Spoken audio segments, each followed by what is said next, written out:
Buongiorno amici del canale! Ciao! Oggi gli proponiamo un restyling che da un po' che non facciamo. Sì. Infatti anche tu quando ti ho detto ma perché non facciamo così? Mi hai detto hai ragione, è un po' che non facciamo vedere un mobile completamente sverniciato o carteggiato e mantenuto nella sua bellezza al naturale. Questo mobile è un po' una mezza fregatura perché vi sembra che sia pieno di cassettini, ma in realtà Sono antine. sono antine che dentro hanno dei bei ripiani ed è molto molto comodo anche perché sotto una parte più credenzata dove ci sono comunque diciamo delle parti molto belle, solide, sporche ma resistenti per mettere molta roba, e invece nella parte superiore questi piccoli scomparti. È un mobile che mi ha affascinato moltissimo e per questo l'ho acquistato e l'ho portato qui dalla Francia. Quindi noi ci metteremo mano, cercheremo di portare la sua bellezza originale, anche perché comunque è tutto in legno. Legni più spessi, legni più fini, non particolarmente antico, perché come potete notare queste antine non sono di una cosa molto antica, sicuramente di inizio secolo, non è molto antico, però noi vogliamo farlo tornare veramente bello, nella sua naturalezza. Mi raccomando, seguite bene perché mi sono resa conto che sui social spesso avete delle lacune per quanto riguarda le carte vetro da utilizzare, quando usare lo sverniciatore, come utilizzarlo, tutte le tecniche per sverniciare o carteggiare bene, cercando di farlo al meglio senza rovinare il mobile. E questa per me è una cosa essenziale, importantissima. Partiamo? Partiamo. Partiamo.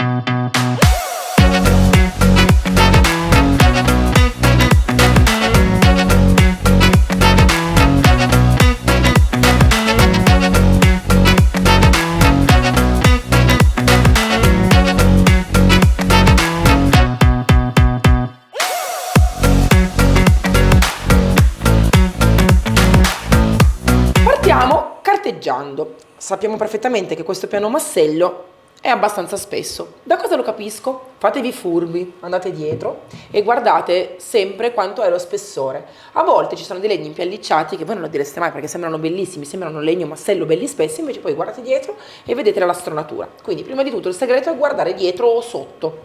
Seconda cosa, in base alla levigatrice che avete cercate di capire qual è la grana ottimale. Io ho questa levigatrice fantastica che ha questa carta velcrata trasparente. Perché è trasparente? Perché va assolutamente ad essere assorbita al 100% la polvere grazie all'aspirapolvere, quindi la posso utilizzare in casa.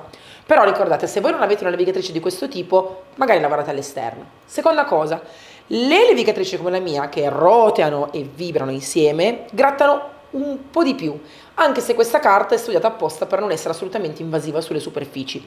E una cosa importante è questa, la morbidezza della piastra che ha la levigatrice. Tutte le levigatrici Makita sono fatte così, quindi hanno una piastra molto molto molto morbida che vi consente di fare questo tipo di lavorazioni senza rovinare mai la superficie. Ci sono poi invece delle levigatrici un pochettino più, diciamo, differenti, che non hanno questa piastra morbida, ma ce l'hanno più rigida, più fine, più sottile, che se vengono usate con delle carte un pochettino grezze, tipo la 40, la 60, la 80, vanno a rovinare e graffiare il legno. Io oggi utilizzo una grana 80, come c'è scritto qua sulla mia carta, ma semplicemente perché so che è una carta molto molto buona e che non va a graffiare il mobile sottostante perché ho una base molto morbida.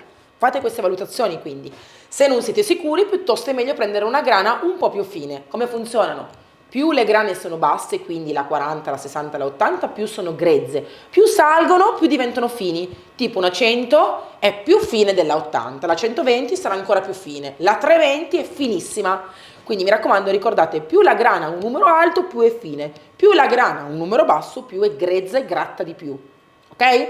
Quindi abbiamo fatto tutto un bel repeat di come deve essere una buona levigatrice. Non è detto che dovete comprare la mia, ci mancherebbe. Però due cose importanti ve le devo ancora dire. Uno, reperibilità dei pezzi di ricambio. Qua ci sono sempre, quindi quando comprate un pezzo ricordatevi sempre che non è che la usate 2 o 3 volte e poi si butta via. È un pezzo per la vita. Qua basta venire qui, svitare con un cacciavite questa vite e cambiate l'intero pezzo frontale. Questa levigatrice qua non va mai alla fine, quindi una delle cose più importanti è questa. Trovi pezzi di ricambio ovunque, li trovo ma li posso comprare, lo posso fare da solo? Sì, lo puoi fare. E c'è un centro assistenza se dovesse rompersi? C'è. Quindi la garanzia è questo, un buon prodotto che non costa tanto, che mi dà una buona qualità, una buona durata e un futuro. Ok? Seconda cosa, valutate bene che quello che dovete spendere non deve essere così poco, perché altrimenti se costa 20 euro farà il lavoro per una levigatrice da 20 euro, ok? Quindi il mobile potrebbe essere rovinato. Partiamo? Partiamo. Accendi?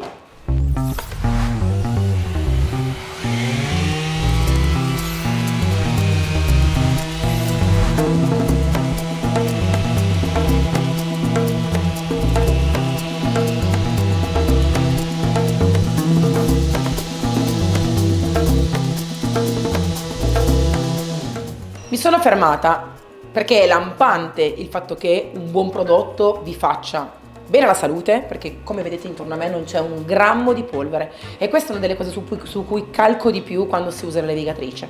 Non bisogna respirare la polvere di levigatura. Sarebbe ancora meglio, certo, se ora mi mettessi una mascherina, e lo farò perché se devo carteggiare tutto il mobile o comunque buona parte, alcune parti le sverniciò, è meglio non respirare, soprattutto perché sono in un posto chiuso.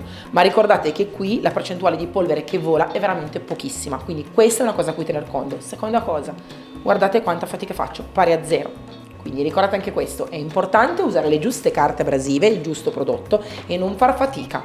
Io fra un po' cambierò carta, sono partita con un 80, così come vedete tolgo via il più grosso, poi parto magari a una carta più fine, questo mi aiuta a togliere via anche i piccoli difetti. Andiamo avanti.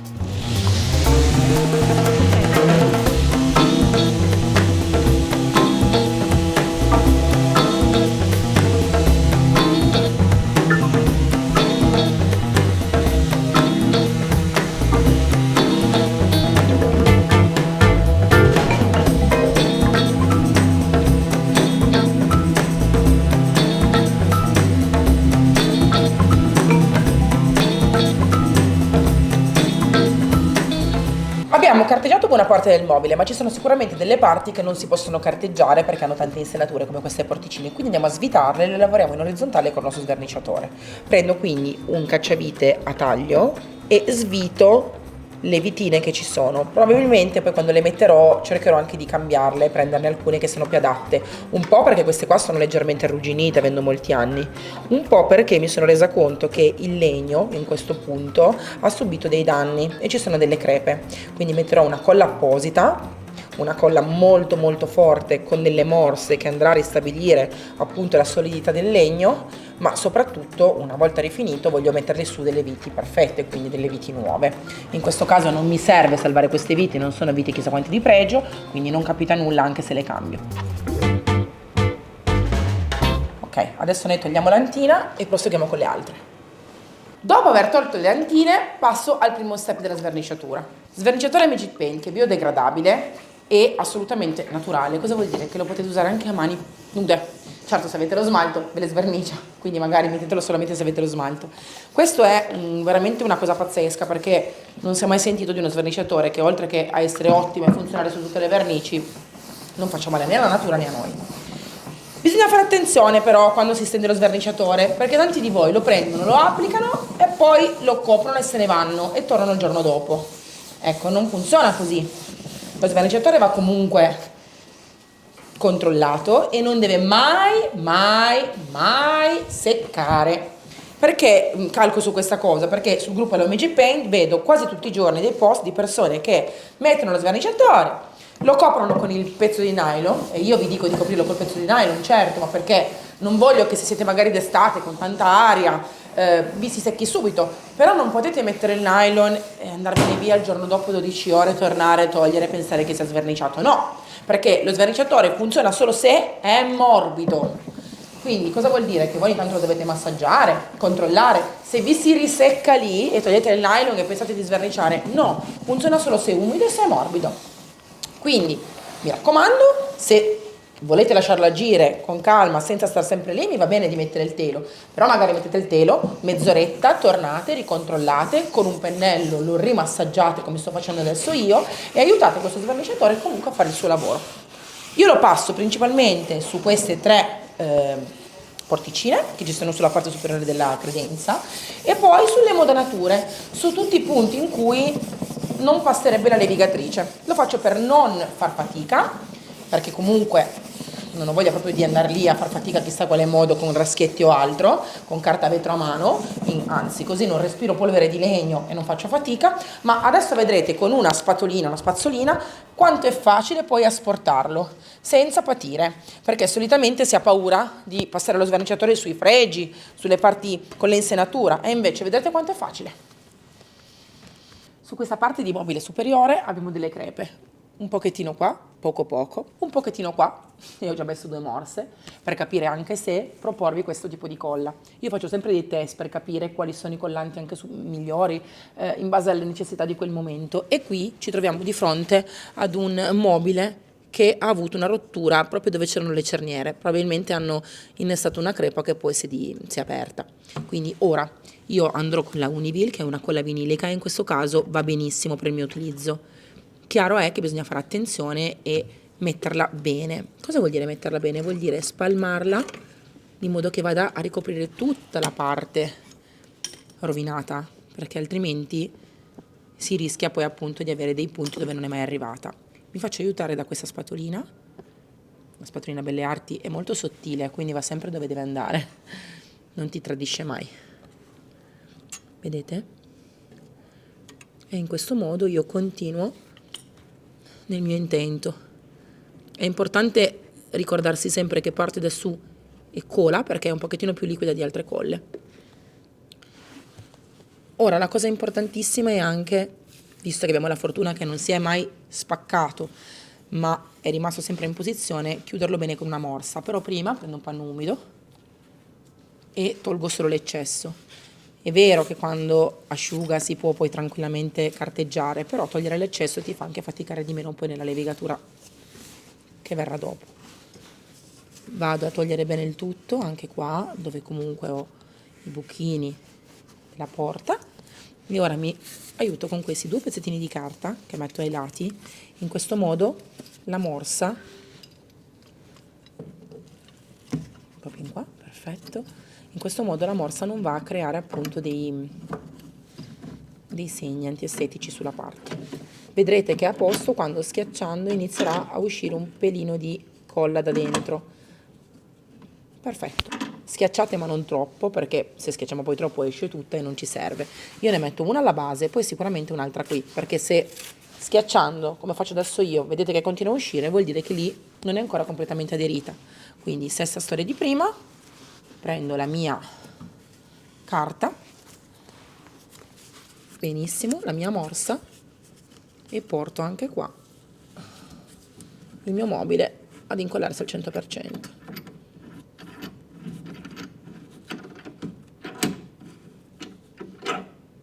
Ok, ci siamo? Sì. Bello fermo, vedete, non si deve muovere la morsa. Ok, continuiamo con il resto. È trascorsa circa un'oretta da quando ho steso lo sverniciatore. Ovviamente nel frattempo l'ho massaggiato col pennello e poi l'ho massaggiato anche con questa spazzolina. Così. Questo ci aiuta proprio a continuare ad aiutare lo sverniciatore ad agire sul legno, ma senza rovinarlo. E si va anche così bene dentro i laterali, perché i laterali ovviamente sono quelli più delicati, nel senso che lì non puoi andare con una spatola, e quindi la spugna è l'unica soluzione che tu hai per far andare veramente a fondo lo sverniciatore. Una volta che abbiamo finito di fare questo bel passaggio, quindi con la spazzola abbiamo comunque massaggiato e ci siamo assicurati che lo sverniciatore sia andato bene in tutti i punti, possiamo poi proseguire con l'eliminazione.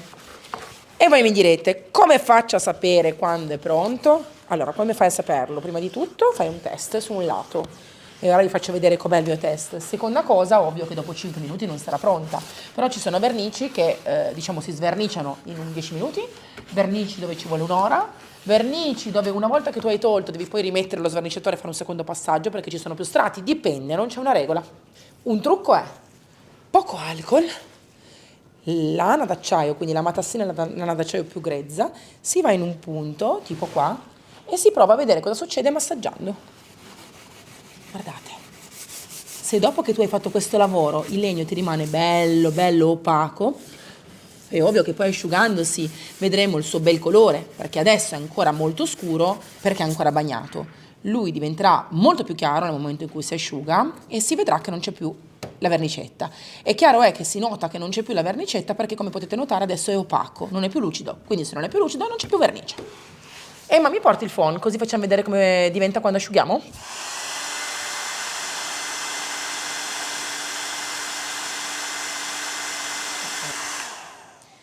Come potete vedere, già adesso con 5 secondi di asciugatura il legno, asciugandosi, si è scarito e come potete notare c'è il legno grezzo, non c'è più la vernice. Prima il colore era questo, adesso il colore quando sarà asciutto sarà molto simile a questa tonalità.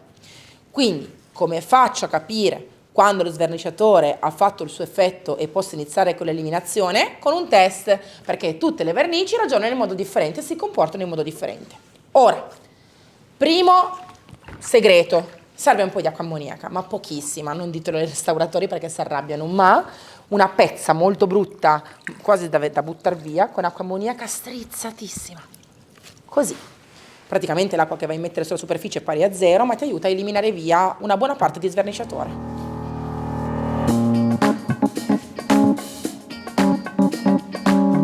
Io uso una vecchia pezza e non la carta, semplicemente perché non voglio usare troppa carta. Io ce l'ho col risparmio, ormai chi mi conosce lo sa e sa che non mi piace usare un intero rotolo di carta per togliere via lo sverniciatore.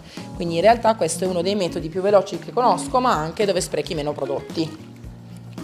Quindi la sciacquo, la strizzo benissimo, qua dentro c'è proprio solamente un tappino di ammoniaca che ti aiuta a sgrassare bene lo sverniciatore e continuo e faccio tutti gli sportellini. Quando io mi rendo conto di essere a buon punto, non la tolgo tutta in una volta, la tolgo in più volte, prendo a mia volta anche qua la lana d'acciaio, quella di prima, alcol, ne metto anche un po' di più e inizio anche qui a massaggiare. Questo mi aiuta a far andare via ancora di più la patinina che già lo sverniciatore ha eliminato. In questo modo lascio agire ancora qualche istante la mezzantina che ha ancora lo sverniciatore ed inizio qua a fare questo bel lavoro di eliminazione, lasciando il legno respirare.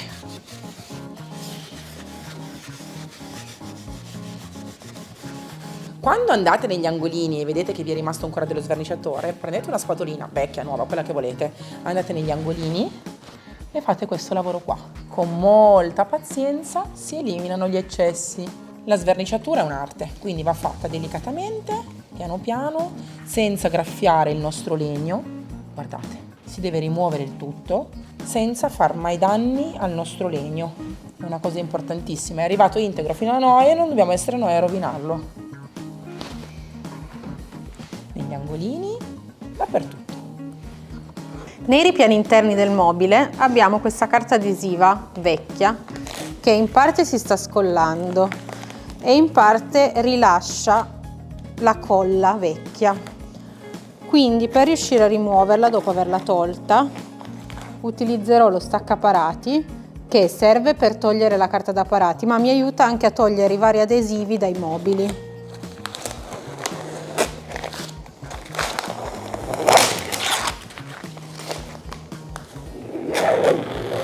Lo stendo a pennello.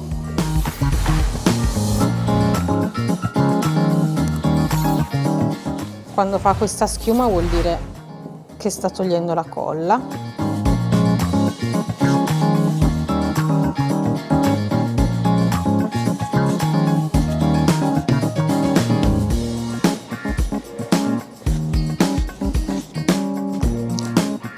Mi aiuto anche con un raschietto per togliere il più possibile.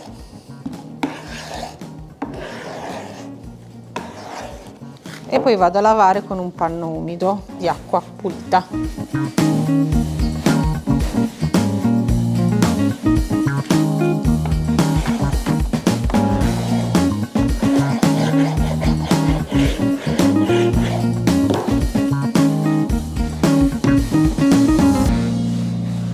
Abbiamo già ritagliato la carta 48,5 per 27,5? Sì. Che poi siamo rimaste fregate perché di qua c'era un centimetro in più. Ma Però l'abbiamo tagliata giusta. non dovevo dirlo, ma ne siamo sincere.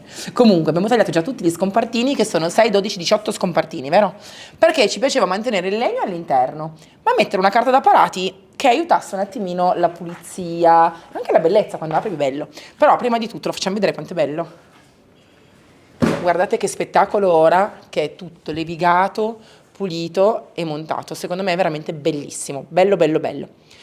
Ovviamente non è finito, ovviamente c'è ancora da dare la finitura e la faremo tra un po', però prima volevamo proprio lavorare alla parte interna. In questa bacinella adesso prepariamo la colla per la carta da parati e vi facciamo vedere come si fa, sempre meglio ripassare. Inizio a mettere un po' di acqua in questa bacinellina e mettiamo a pioggia un po' di colla per carta da parati. Solitamente la fa Emma, ma oggi ho fatto la ficcanaso e la voglio fare io.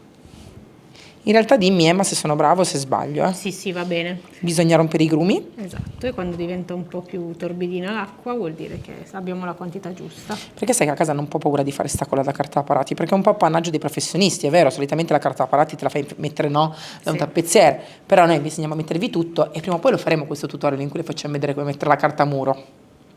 Speriamo presto. Quindi, ancora un po'? Pochissima secondo me. Perché è già torbidina. Sì. Non è il caso quando andate su superfici assorbenti come il legno o una parete molto assorbente farla troppo densa, perché che cosa succede? Che lei poi pian pianino addensa, adesso voi la vedete ancora un pochettino acquosa, però in realtà sta già tirando e poi non viene assorbita bene dalla superficie, quindi va a finire che poi si stacca.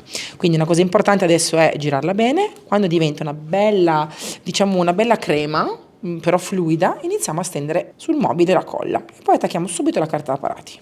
Questo tipo di colla, come vedete, è molto veloce, sono passati veramente 5 minuti, ma è già della sua densità perfetta, è quasi una crema gelatinosa. Ora la spalmo sulla superficie sottostante, ricordate che se per caso dovesse bere troppo la superficie potete metterla anche 2 volte. Io uso questo pennello perché, ovviamente non avendo il manico lungo, mi fa tranquillamente andare in questi scomparti e non tocca sopra. Ora, piano piano vado a metterla qui, quindi al limite, e la stendo. Io faccio 2 ripiani alla volta. Questo perché? Perché voglio stendere la colla qui, aspetto che si asciughi leggermente e poi nel frattempo vado a stenderla anche sul ripiano superiore, così nel frattempo sotto si sarà già presa il legno tutta la colla che vuole e io gliene metto ancora un piccolo rabbocchino. Questa cosa ci aiuta proprio a essere sicuri che poi faccia una bella adesione e nel tempo più che altro non si scolli. Questa è una cosa che proprio si deve utilizzare, questo metodo si deve utilizzare soprattutto quando si fanno queste adesioni su mobili, perché comunque si sa il legno assorbe in un modo differente rispetto a una parete. Ecco qua. Adesso rivado qua e rimetto la seconda mano. E ricordate una cosa, la colla per la carta da parati è una colla fantastica che non macchia, quindi non vi preoccupate se vedete che io sono andata leggermente qua. Prenderò tra poco un pannettino umido in microfibra, la passo e sicuramente non ci saranno macchie. Con questa bella spatola vado a far aderire questa carta che per me è bellissima, imita un pochettino la fantasia cult di Missoni e soprattutto mi piace perché è molto molto pulita, lineare, anche se è particolare. Con questa spatola mi devo assicurare che non ci siano bolle e voilà, anche qua. E qua all'angolo normale devo fare una piccola riseghina perché c'è il pezzettino di legno della porta, ma la farò più tardi quando sarà bella asciutta. Ecco qua. Mi piace molto, sembra già rifinito il mobile. Pannettino in microfibra umido, lo passo sul bordino, così tolgo eventuali goccioline di colla e lo faccio anche sui lati, così rimane bella pulita. Continuiamo. Secondo ripiano.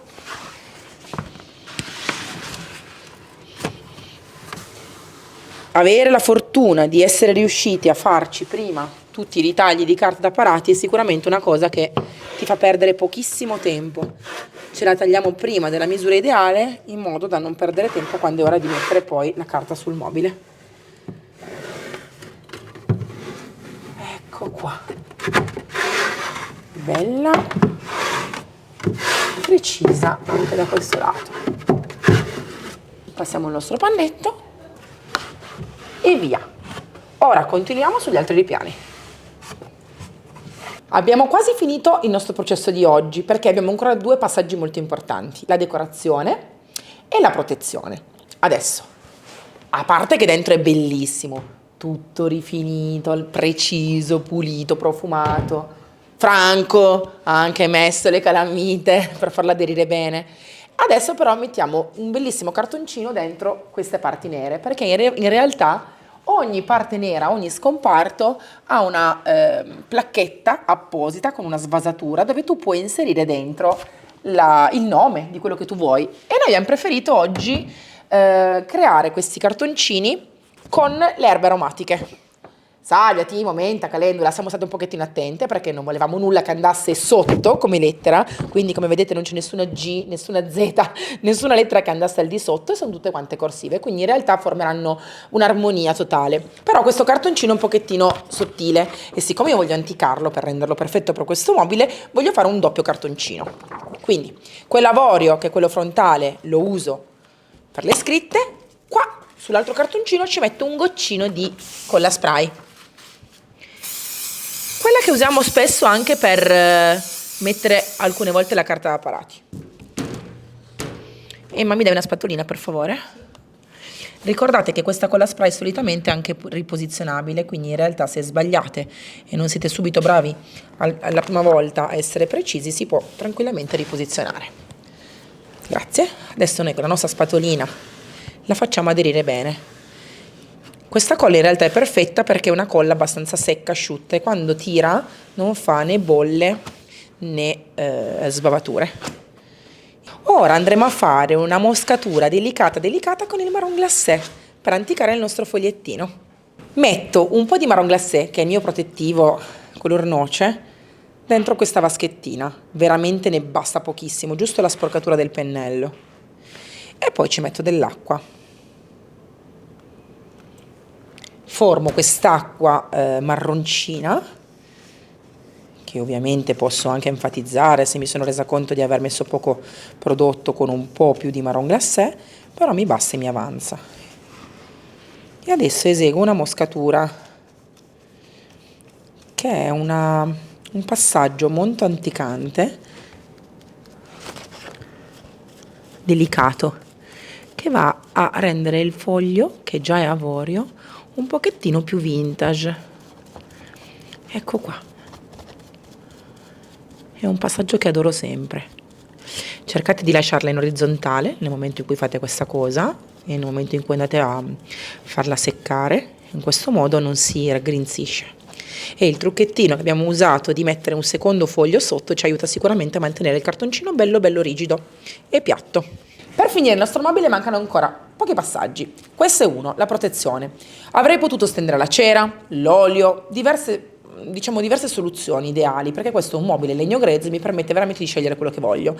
Il fatto è che avrei voluto ottenere con la sverniciatura un legno meno rossiccio e leggermente più tonalizzato sul noce. Tante volte questa cosa me la dite, Elisa ho sverniciato ma il legno che mi è venuto fuori non è chiaro, perché cosa devo fare? Beh certo abbiamo un sacco di tecniche che possiamo attuare per renderlo più chiaro, lo possiamo sbiancare facendo un lavaggio di colore, ma io adesso non voglio sbiancarlo, io lo voglio mantenere così al naturale, lo voglio semplicemente più noce.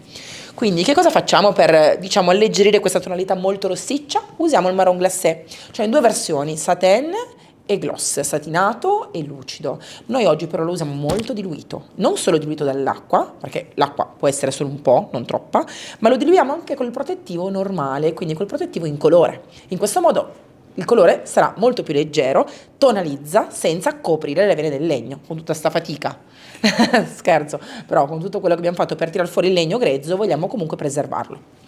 Nella mia vaschetta metto un po' di marron glacé e un po' di protettivo satinato trasparente.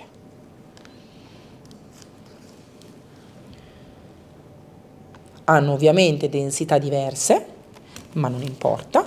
Quello che io voglio è fare un 50-50 in modo da alleggerire veramente tantissimo il protettivo e rendere il meno coprente possibile.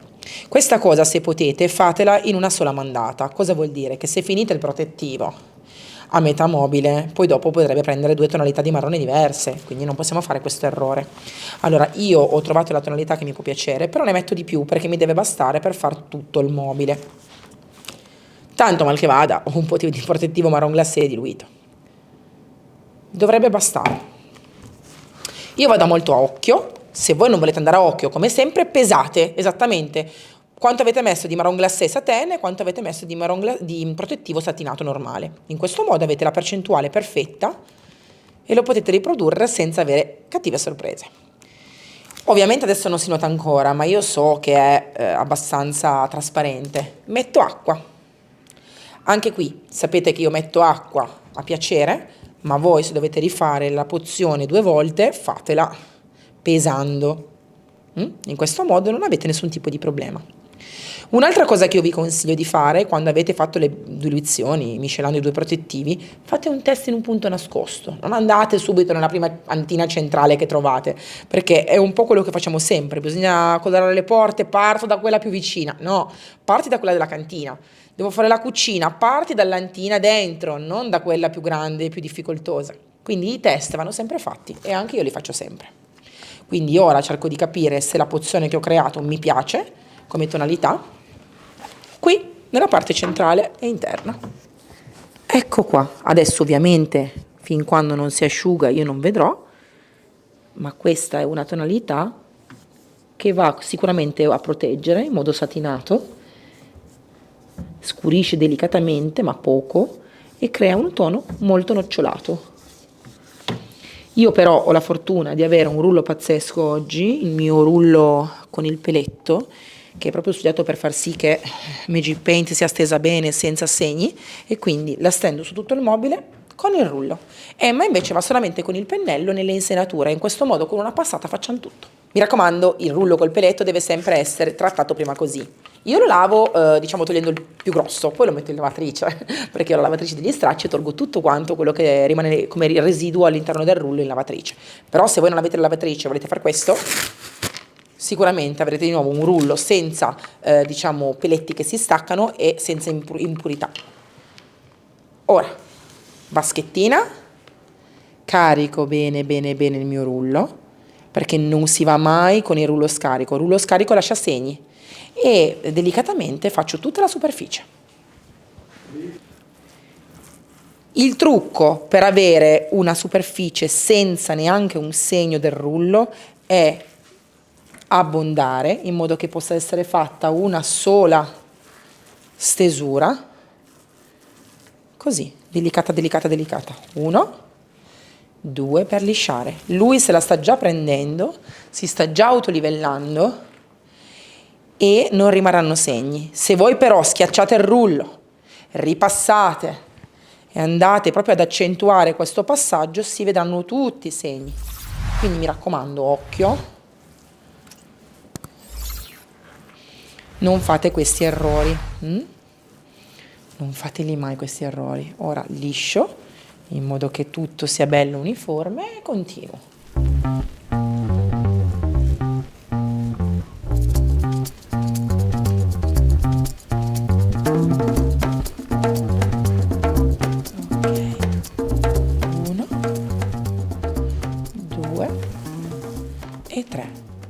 E ora, avendo questo pellettino leggermente più lungo, riesco anche a lavorare sul bordo senza utilizzare il pennello. Guardate. Avendo il pellettino che va nelle scanalature, riesco a fare tutto il bordo per bene senza andare con il pennello. Questo mi garantisce di non avere segni antestetici del pennello, perché o usi il rullo, in questo caso, o usi il pennello. Ecco qua. Quando asciuga sono sicura che non ci saranno segni. Ricordate sempre una cosa che è molto molto molto importante. Quando il protettivo lascia dei segni, non sono mai segni del protettivo, sono i segni del protettivo perché sotto c'è già qualcosa che non va. Quindi la pittura magari non è stata lisciata, non è stata stesa bene, ci sono incongruenze, ci sono pennellate brutte, antiestetiche. Quindi se volete ottenere un risultato perfetto, usate questo rullo, lisciate, togliete la polvere con un panno umido e poi ripassate il rullo col protettivo. Ma occhio, non si tira, si va leggeri e pieni con il rullo. Anche questo restyling È finito. allora, ci piace tantissimo, Ci piace? Perché non voglio sempre parlare a nome di Emma, però in realtà a noi piacciono anche tantissimo le cose in legno grezzo, al naturale, infatti usiamo parecchio nel marron glacé anche quando arrediamo a casa nostra. Emma ha tutta la casa marron glacé. Detto questo è solo perché Magic Paint non è che vuole sempre, a prescindere, a priori colorare. Si colorano certi pezzi che vogliamo colorare e si possono anche lasciare al naturale dei pezzi che rendono tantissimo al naturale. Ripeto, questo era un mobile che sarebbe stato bellissimo anche colorato e non avrebbe assolutamente perso valore. E gli unici mobili che perdono valore nel momento in cui vengono colorati sono quelli che hanno una patina antica, un dipinto o degli intarsi, delle lavorazioni particolari che forse rendono di più al naturale, ma altrimenti i mobili con BG Pen non vengono mai rovinati perché si può togliere con lo sverniciatore che avete visto e che è naturale e biodegradabile, non rovina il legno. Quando abbiamo inserito i cartoncini con i vari nomi delle spezie mi sono illuminata perché stanno veramente bene. Questo chiaro ma non troppo anticato ha proprio messo la ciliegina sulla torta del mobile. E devo dire la verità, il fatto di renderli più spessi e anticarli con questa gocciolatura di marron glacé l'ha fatto diventare perfetto perché è lo stesso tono del mobile, lo stesso colore.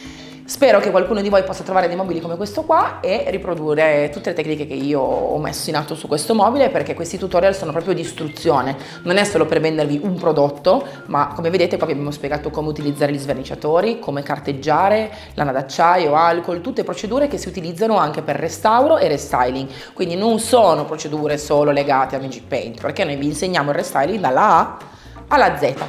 Quindi comprate solo Magic Paint perché è il meglio, per i venditori autorizzati che trovate sul sito www.magicpaint.it o nell'unico sito italiano che la rivende, elisirahome.com. Ma dov'è che non trovi Magic? Su Amazon. No, su Amazon.